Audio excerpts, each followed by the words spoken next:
Capital account convertibility क्या है? Capital account convertibility means है अपने देश की करेंसी को दूसरे देश की करेंसी में बदलने की पूरी आज़ादी, ताकि आप विदेश में भी संपत्ति एसेट्स खरीद सके। यानी अगर आप अमेरिका में घर खरीदना चाहते हैं तो वहाँ के शेयर बाज़ार में पैसा लगाना चाहते हैं तो सरकार आपसे सवाल ना पूछे और आप जितना चाहे रुपया डॉलर में बदल सके।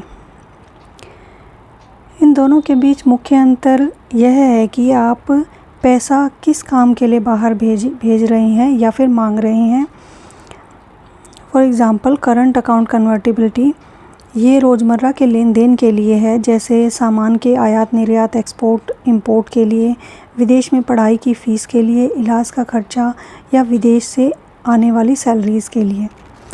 भारत का स्टेटस अगर लें तो भारत में यह पूरी तरीके से लागू है, यानी व्यापार या पढ़ाई के लिए पैसा बदलने पर कोई ख़ास पाबंदी नहीं है।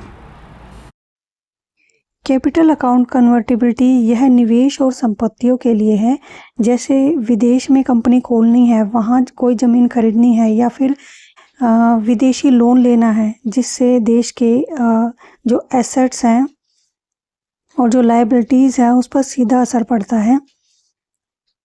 भारत में यह आंशिक है, पार्शियल है, यानी आप एक सीमा तक ही पैसा बाहर भेज सकते हैं।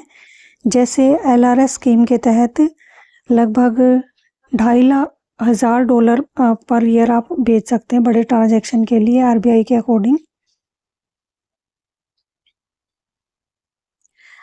फॉर एग्ज़ाम्पल अगर आप अमेज़न में अमेरिका से एक बुक मंगवाते हैं और वह करंट अकाउंट के अंदर आएगी। अगर आपने अमेज़न से अमेरिका से एक बुक मंगवाई है, फॉर एग्ज़ाम्पल अगर अमेरिका से आप कोई बुक ऑर्डर करते हैं अमेज़न से, तो वो करंट अकाउंट के अंदर आएगी। अगर आप अमेरिका में अमेज़न कंपनी के शेयर खरीदते हैं तो वो कैपिटल अकाउंट में आएगी।